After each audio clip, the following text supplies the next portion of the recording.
Hello students, how are you? In our previous class we discussed about the magnetic field.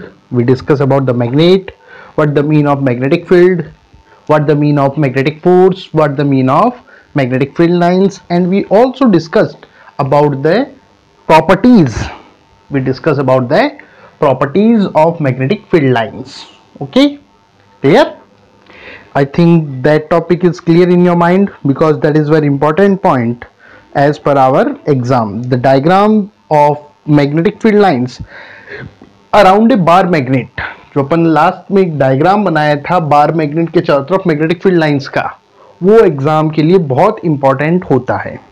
Frequent question है board के अंदर, उससे related numeric 1 number का वो diagram board में several times many times उस question को पूछा जा चुका है. Got it? क्लियर? तो वो अपने को ध्यान रखना है, वो बहुत इंपॉर्टेंट है एग्जाम पर्पस के लिए. क्लियर? चलिए अब अपन बात करते हैं. Now let to discuss about the magnetic effect of electric current.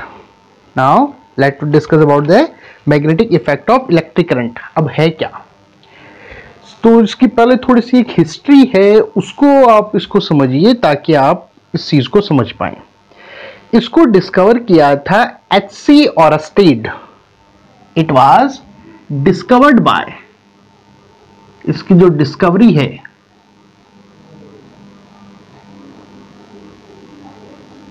एच.सी. ऑरस्टेड. एच.सी. ऑरस्टेड नाम के जो साइंटिस्ट थे, उन्होंने इसको फाइंड आउट किया था. 1 मिनट. एच.सी. ऑरस्टेड नाम के साइंटिस्ट थे, उन्होंने इसको फाइंड आउट किया था. अब ये एक एक्सपेरिमेंट है.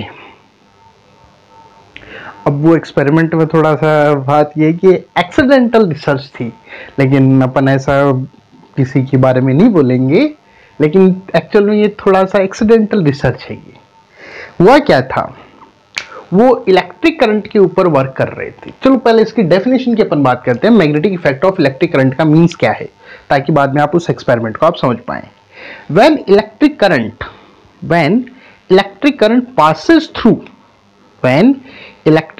passes through a conductor, then a magnetic field is produced around it. जब किसी कंडक्टर से जब इलेक्ट्रिक करंट पास होता है तो उसके चारों तरफ जो है, चारों तरफ एक मैग्नेटिक फील्ड क्रिएट होता है. क्या क्रिएट हो जाता है? मैग्नेटिक फील्ड क्रिएट होता है. और वो कंडक्टर जो है वो एक स्मॉल मैग्नेट की तरह बिहेव करता है. क्या करता है? वो स्मॉल मैग्नेट की तरह बिहेव करता है. Got it? This effect of electric current is known as magnetic effect. इस इफेक्ट को क्या बोला जाता है? मैग्नेटिक इफेक्ट बोलते हैं. अब यहां पर एक माइंड में क्वेश्चन अपने दिमाग में आता है कि ये जो इलेक्ट्रिसिटी के वायर्स हैं वो तो नहीं करती. मैंने क्या बोला यहां पर? Small magnet. स्मॉल मैग्नेट का मैग्नेटिक बिहेवियर डिटेक्ट करना पॉसिबल जरूरी नहीं है कि अपन हर उसको फील करें. अपन ये बोले कि भाई वायर्स जो फ्लो कर रहे हैं वहां पर तो अपन कोई ऐसा आयरन पीस का नहीं देखते, भाई वहां पर इलेक्ट्रिक करंट कम है तो हम उसको इतना ज्यादा डिटेक्ट नहीं कर पाते. मतलब इतना ज्यादा हम एक्सपीरियंस नहीं करते कि भाई आयरन जाके चिपक गया या ऐसे कुछ. लेकिन कुछ केसेस में अपन जरूर देखते हैं जो हाई वोल्टेज लाइंस चलती हैं खेतों के अंदर से, उनका मैग्नेटिक फील्ड बहुत ज्यादा स्ट्रांग हो जाता है. आप लोगों ने कई बार एक्सीडेंट्स के बारे में सुना भी होगा. तो वो वहां पर जाकर अपन उसको देखते हैं. नॉर्मल लाइफ में अपने घर के डोमेस्टिक लाइन में अपन इसको एक्सपीरियंस नहीं करते. I am again repeating what the magnetic effect of electric current. When electric current passes through a conductor, then a magnetic field is produced around it. A magnetic field is produced around it. Got it?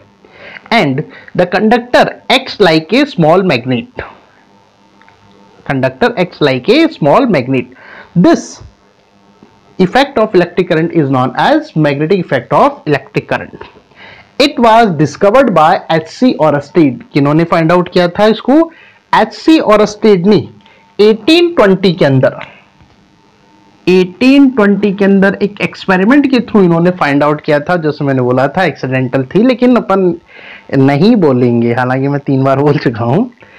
उन्होंने एक experiment को perform किया था जिसमें उन्होंने इसको detect किया। इस एक्सपेरिमेंट में उन्होंने क्या किया कि जो एक कंडक्टर वायर है कॉपर का, जैसे ये पीक्यू अपन ने दिखा रखा है, ओके, इस कंडक्टर वायर को उन्होंने एक सर्किट के अंदर प्लेस किया। क्या किया था, मान लीजिए इसको नाम दे दिया अपन ने, दैट इज पीक्यू। इस कंडक्टर वायर को उन्होंने एक सर्किट के अंदर प्लेस किया, जिस सर्किट में एक सेल या बैटरी, जैसे यहां पर अपन बैटरी को यूज कर लेते हैं, बैटरी कनेक्टेड थी, ओके। बैटरी के अलावा उसके अंदर की तो आएगी, उसके अलावा रियोस्टेट RH रियोस्टेट वो इसके अंदर कनेक्टेड था। Got it?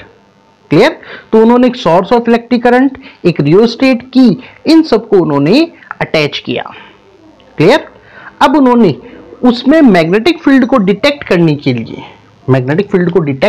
लिए इस कंडक्टर जो कॉपर वायर है इसके पास में एक कंपास को प्लेस किया। क्या प्लेस किया? दैट इज ए कंपास को उन्होंने प्लेस किया। सपोज करते हैं ये अर्थ का नॉर्थ डायरेक्शन है, ओके। तो कंपास जो है, जब तक ये की इंस्टॉल नहीं थी तब तक ये कंपास उनको इस डायरेक्शन में दिखाई दिया। Got it?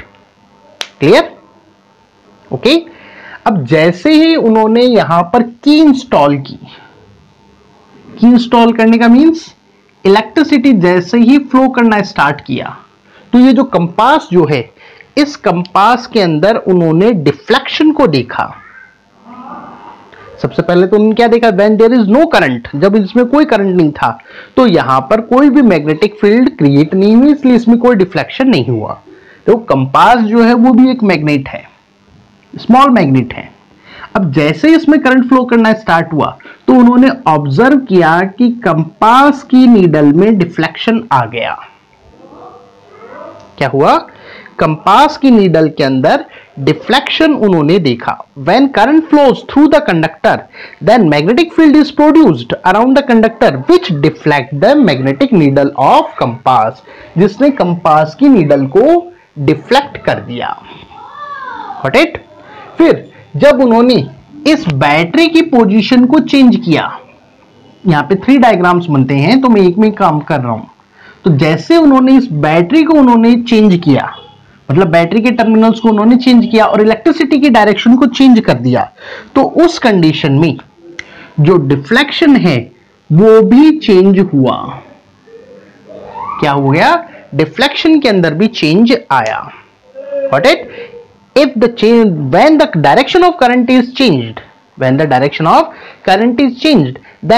direction of deflection of magnetic needle was also changed. Magnetic needle की डायरेक्शन में भी चेंज आया। तो 3 ऑब्जर्वेशंस है। First, when there is no current, second, when there is current, and third, when there is current in opposite direction. अब आप जानते हैं मैग्नेट जो है वो किसी दूसरे मैग्नेट के कारण से ही उसकी नॉर्थ और साउथ डायरेक्शन में डिफ्लेक्शन हो सकता है। So from this experiment it is clear that current carrying conductor wire act like A small magnet. यहां पर ये जो एक्सपेरिमेंट में जो डिफ्लेक्शन आया, इस डिफ्लेक्शन से ये चीज क्लियर हो जाती है कि जो करंट कैरिंग कंडक्टर वायर है, यानी कि जिसमें से करंट जो फ्लो करता है,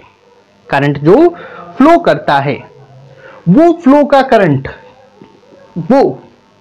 जो फ्लो करता है उसके कारण से कंडक्टर वायर जो है वो एक मैग्नेट की तरह बिहेव करता है।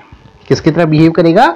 मैग्नेट की तरह बिहेव करता है। या in other words we can say that the magnetic field is produced around the conductor, around the current carrying conductor wire के अराउंड, चारों तरफ मैग्नेटिक फील्ड प्रोड्यूस होती है।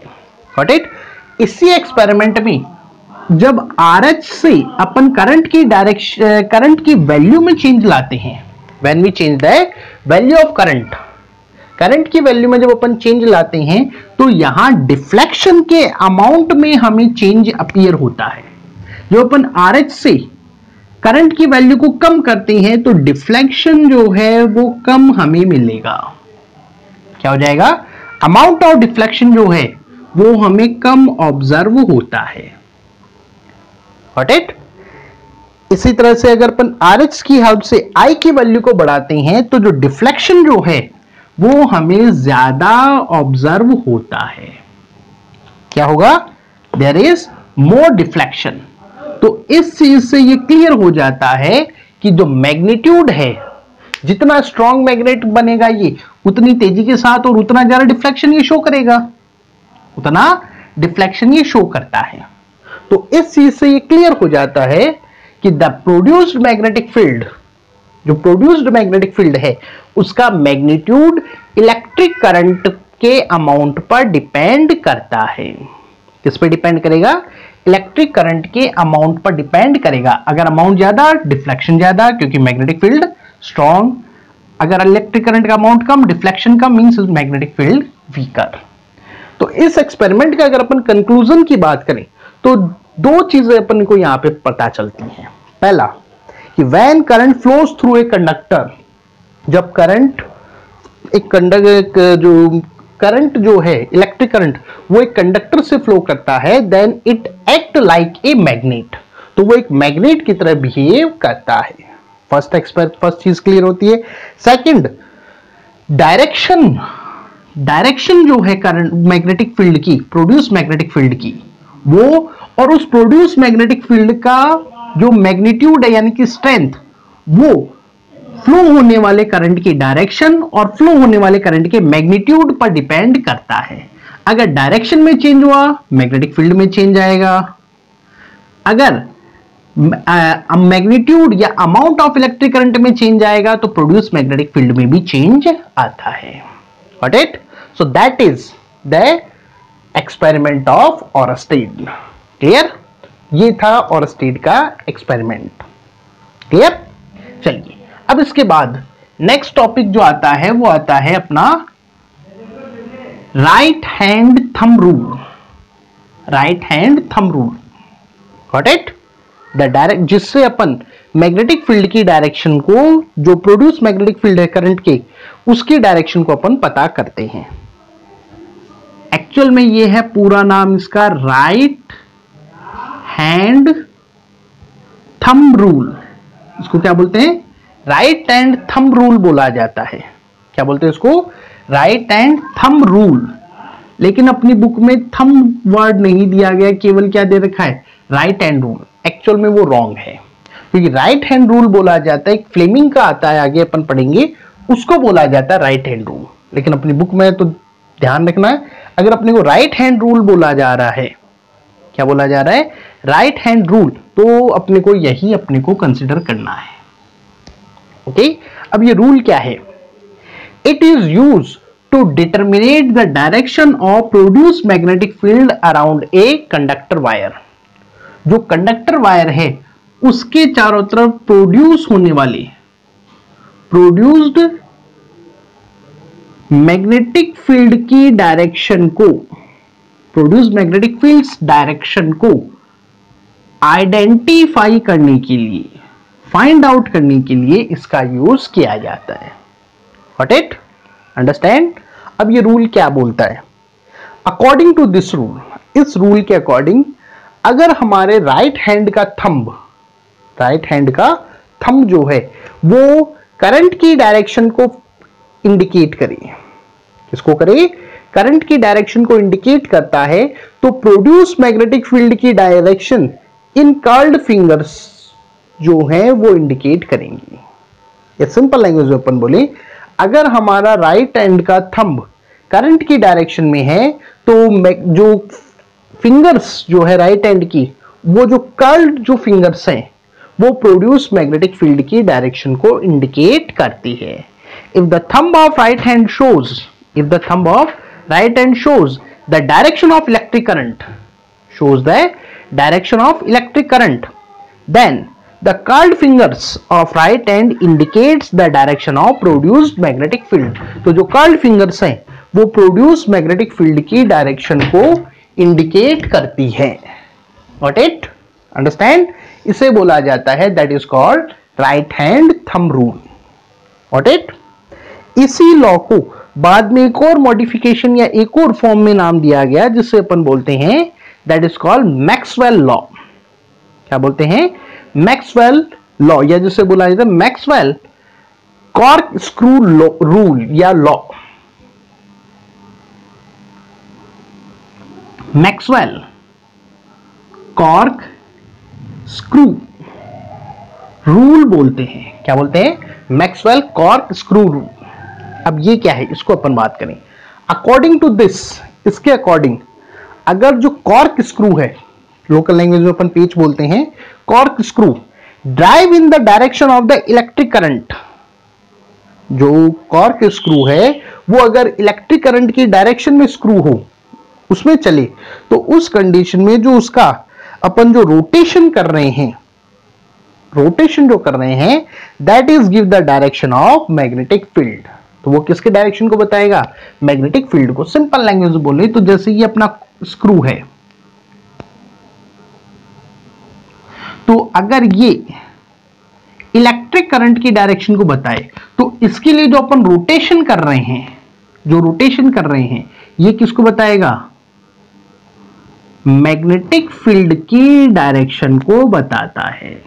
इसको इंडिकेट करेगा, प्रोड्यूस्ड मैग्नेटिक फील्ड की डायरेक्शन को बताएगा. अब ये दोनों रूल एक्चुअल में एक ही हैं. कैसे? That is right hand thumb magnetic field electric current. Curled fingers curl किधर है? जिस साइड में कर्ल हो रही है, दिस साइड, तो that is magnetic field direction. अब मैं कॉर्क के स्क्रू की बात कर रहा हूं. अपन कभी भी स्क्रू लगाते, कॉर्क स्क्रू लगाते हैं, तो अपन उसको ऐसे ही तो घुमाते हैं क्लॉकवाइज, ये तो ही क्लॉक. अब यही तो क्लॉक. अब मैं इसको ऐसे रोटेट करूं तो स्क्रू किधर चलेगा? आगे. तो ये हो गई डायरेक्शन ऑफ करंट.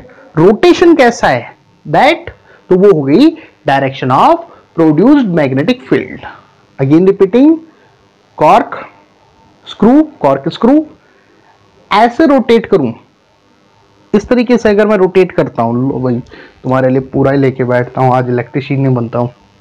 ये ऐसे अगर उसको स्क्रू किया जाए, तो इसके आगे जो स्क्रू लगा हुआ है वो किधर चलता है? आगे.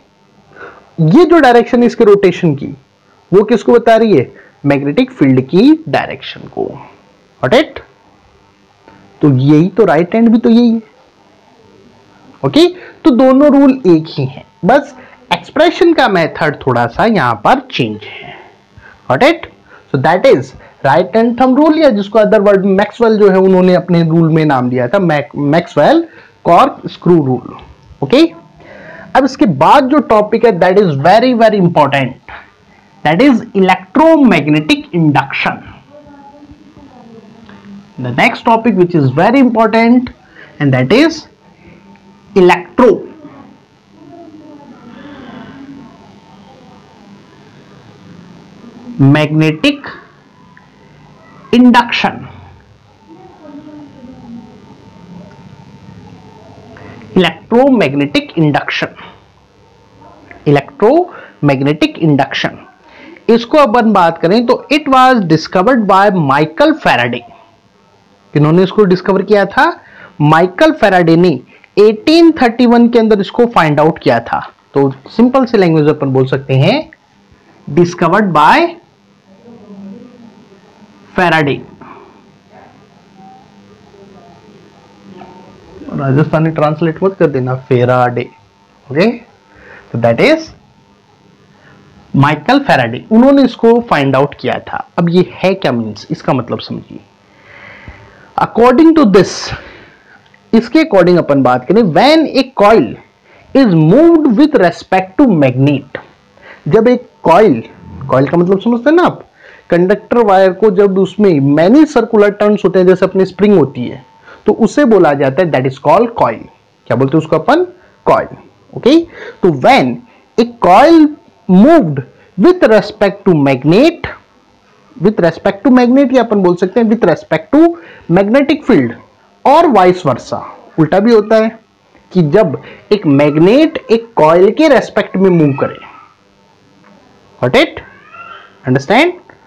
वापस से बोल रहा हूं, ये मान लीजिए ये मैग्नेट है और ये कॉइल है, तो इसके रेस्पेक्ट में ये मूव करे, ऐसे मूव कर सकती है, ऐसे मूव कर सकती है, ऐसे मूव कर सकती है। Got it? या एक कॉइल को स्टेशनरी करके मैग्नेटिक फील्ड को रोटेट कराया जाए इसके रेस्पेक्ट में। जनरली क्या किया जाता है, मैग्नेटिक फील्ड को या मैग्नेट को स्टेबल करके कॉइल को रोटेट कराया जाता है, क्योंकि वो कंपैरेटिवली ज्यादा इजी बढ़ता है। ओके, तो जब एक कॉइल को एक मैग्नेट के या मैग्नेटिक फील्ड के रेस्पेक्ट में जब रोटेशन कराया जाता है या उसमें मोशन कराया जाता है, तो उस कॉइल के दोनों टर्मिनल्स के ऊपर, कॉइल के जो दोनों सिरे हैं उनके बीच में एक पोटेंशियल डिफरेंस सेट होता है, क्रिएट होता है, और उसके रिजल्ट में इलेक्ट्रिसिटी फ्लो करना स्टार्ट करती है। क्या हो जाएगा? इलेक्ट्रिसिटी फ्लो करना स्टार्ट करती है। This produced electric current is called induced current. इस प्रोड्यूस्ड करंट को क्या बोलते हैं? Induced current. और this phenomena is called electromagnetic induction. और इस तरीके से इलेक्ट्रिक करंट का प्रोड्यूस होना, इसे बोला जाता है electromagnetic induction. Got it? Simple language में अपन बोल सकते हैं production of electric current in A coil because of relative motion of a coil and magnet is called electromagnetic induction। Electric current का प्रोड्यूस होना एक कॉइल के अंदर किसके कारण से? कॉइल और मैग्नेट के बीच के रिलेटिव मोशन के कारण से। That is called electromagnetic induction. पहले जो मैंने डेफिनेशन बोली वो एक्सप्लेनेशन टाइप की थी। Got it? थोड़ी लंबा है, अब इसको अपन समझते हैं फैराडे के एक्सपेरिमेंट से। फैराडे ने एक एक्सपेरिमेंट किया था जिसमें उन्होंने कॉइल को, ये कॉइल है, इसको उन्होंने अटैच किया विद द गैल्वेनोमीटर। गैल्वेनोमीटर नाम का जो एक इंस्ट्रूमेंट है उसके साथ इन्होंने इसको अटैच किया। गैल्वेनोमीटर जो है ये इंस्ट्रूमेंट इलेक्ट्रिसिटी की डायरेक्शन को बताने के लिए, इंडिकेट करने के लिए इसका यूज किया जाता है। अगर इलेक्ट्रिक करंट इधर से आ रहा है तो इसमें जो नीडल है ये इस तरह से है, अगर करंट फ्लो कर रहा है तो वो इस डायरेक्शन में आ जाएगा, और अगर करंट इस साइड से फ्लो कर रहा है तो इस डायरेक्शन में, अगर करंट फ्लो नहीं कर रहा है तो मिड के अंदर वो सिचुएटेड होता है। तो गैल्वेनोमीटर के साथ उन्होंने इसको अटैच किया। Got it? अब उन्होंने एक कॉइल को एक मैग्नेट को उन्होंने इसके रेस्पेक्ट में रोटेट कराया, मोशन कराया। मान लीजिए जैसे ये कॉइल है, तो उन्होंने इसको इसके रेस्पेक्ट में मोशन इसकी साइड में लेके आए, जिसके रेस्पेक्ट में यहां गैल्वेनोमीटर के अंदर डिफ्लेक्शन हमें मिला, और डिफ्लेक्शन जो मिला इस साइड में मिला, जिसका मींस इलेक्ट्रिक करंट इस डायरेक्शन में प्रोड्यूस हुआ। Got it? अपन इसको डायरेक्शन को ऐसे भी दिखा सकते हैं गैल्वेनोमीटर में, दिस वन। फिर जब उन्होंने इस मैग्नेट को उन्होंने स्टेबल कर दिया, मैग्नेट को क्या किया? स्टेबल, यानी कि इसमें मोशन उन्होंने स्टॉप कर दिया, एक जगह पे लाकर रोक दिया। तो यहां गैल्वेनोमीटर में हमें कोई डिफ्लेक्शन नहीं मिला, means that is no electric current. फिर जब उन्होंने इस कॉइल जो मैग्नेट है इसको अपोजिट डायरेक्शन में मूव कराया, इसमें मूव कराया इन अपोजिट डायरेक्शन, यानी कि जब पहले वाले में उधर मैग्नेट की तरफ कॉइल की तरफ लेके आए थे, इस बार अपोजिट जब लेके गए तो अगेन डिफ्लेक्शन उनको मिला, लेकिन this time was opposite to the first one. तो फर्स्ट वन के वो अपोजिट था। Got it? क्लियर? तो यहां अब इसको अपन थोड़ा सा कंसीडर करें, तो यहां और यहां मैग्नेटिक फील्ड प्रोड्यूस क्यों हुआ? देखो मैग्नेट से जो पास होने वाली, प्रोड्यूस होने वाली जो मैग्नेटिक फील्ड लाइंस हैं वो किससे पास आउट हो रही है? यहां पर इस कॉइल के थ्रू, जो कॉइल है उसके थ्रू पास आउट हो रही है। जब यहां पर मोशन होता है मैग्नेट का, तो उस कंडीशन में इससे पास होने वाली जो मैग्नेटिक फील्ड लाइंस का नंबर है, the number of magnetic field lines, यहां पर क्या हो रहा है? Number of magnetic field lines, number of magnetic field lines, जिन्हें बोला जाता है मैग्नेटिक फ्लक्स। ये याद रखना, ये वर्ड मैग्नेटिक फ्लक्स, उसमें चेंज आता है भाई, क्योंकि पहली कंडीशन में वो दूर है। फर्स्ट कंडीशन में अपन क्या बोल सकते हैं? सपोज फर्स्ट कंडीशन में वो दूर है मैग्नेट, अगले टाइम वो पास में आ रही है, तो डेफिनेटली इससे गुजरने वाली मैग्नेटिक फील्ड लाइंस में चेंज होगा। तो मैग्नेटिक फील्ड लाइंस या मैग्नेटिक फ्लक्स में चेंज आता है, जिसके कारण से इसके जो दोनों टर्मिनल्स हैं उनके ऊपर पोटेंशियल डिफरेंस क्रिएट होता है। क्या क्रिएट होता है? पोटेंशियल डिफरेंस क्रिएट होता है, और पोटेंशियल डिफरेंस क्रिएट होने के कारण इलेक्ट्रिसिटी फ्लो करना स्टार्ट होता है।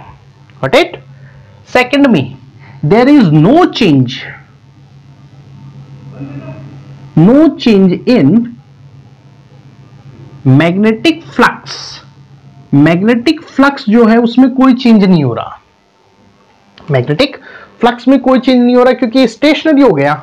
स्टेशनरी होने पर इससे पास होने वाली जो मैग्नेटिक फील्ड लाइंस का नंबर है वो फिक्स हो गया भाई, टाइम के अकॉर्डिंग चेंज नहीं हो रहा। तो उस कंडीशन में यहां पर पोटेंशियल डिफरेंस सेट नहीं होता, इसलिए इलेक्ट्रिक करंट प्रोड्यूस नहीं होगा।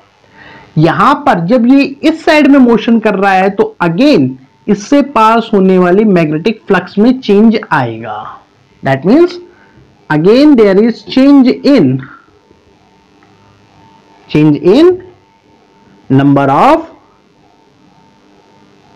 मैग्नेटिक फील्ड लाइंस या मैग्नेटिक फ्लक्स, और उस चेंज के कारण से वापस से दोनों टर्मिनल्स के बीच में पोटेंशियल डिफरेंस सेट होता है, और जिसके रिजल्ट में इलेक्ट्रिक करंट फ्लो करेगा। यहां पर भी क्या हुआ है? पोटेंशियल डिफरेंस सेट और करंट फ्लो। यहां पर फ्लक्स में चेंज नहीं हुआ, तो there is no potential difference, इसलिए there is no electric current. Got it?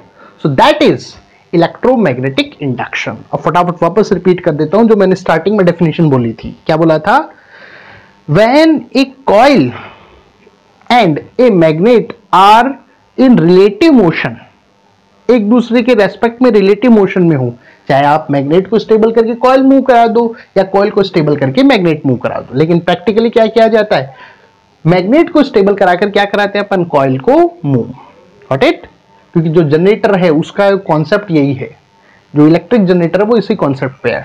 ठीक है? तो यहां पर जो रिलेटिव मोशन है between the coil and magnet set a potential difference between the terminals of conductor, which result the flow of electric current. This produced current is called induced current, and this phenomena is called electromagnetic induction. जो produced current है उसको तो क्या बोलेंगे अपन? Produced current is called induced current, और जो phenomena है उसे क्या बोला जाता है? That is called electromagnetic induction. Got it? या सिंपल लैंग्वेज में अपन बोल सकते हैं प्रोडक्शन ऑफ इलेक्ट्रिक करंट या इलेक्ट्रिक इफेक्ट, या जिसे बोला जाता है electromotive force EMF in the coil because of relative motion of coil and magnet या between coil and magnet is called electromagnetic induction. Got it? Understand?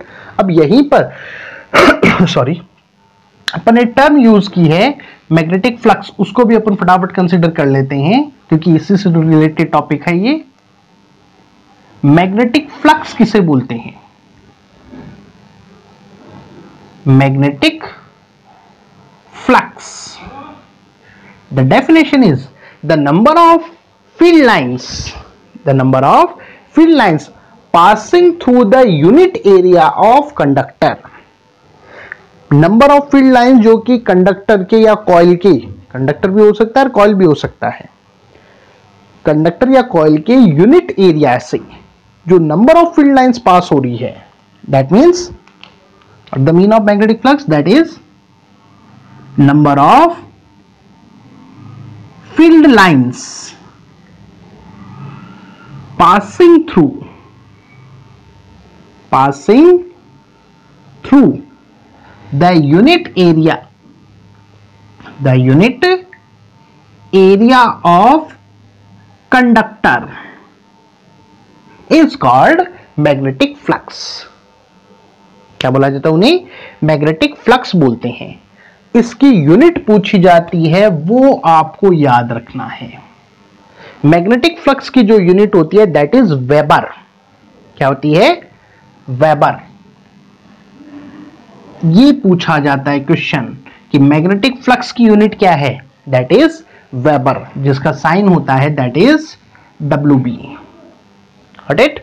तो weber जो है उसमें मैग्नेटिक फ्लक्स को मेजर किया जाता है. Got it? So that is electromagnetic induction and magnetic flux. एक बिल्कुल नया टॉपिक है आप लोगों के लिए, तो मे भी पॉसिबल थोड़ी डिफिकल्टीज आए, तो ट्राई करना इसको वापस से 2-3 बार देखकर इसको अच्छी तरह से उसको गेन करने का. Okay, and if you have any problem then you can consider with me. Okay, thank you.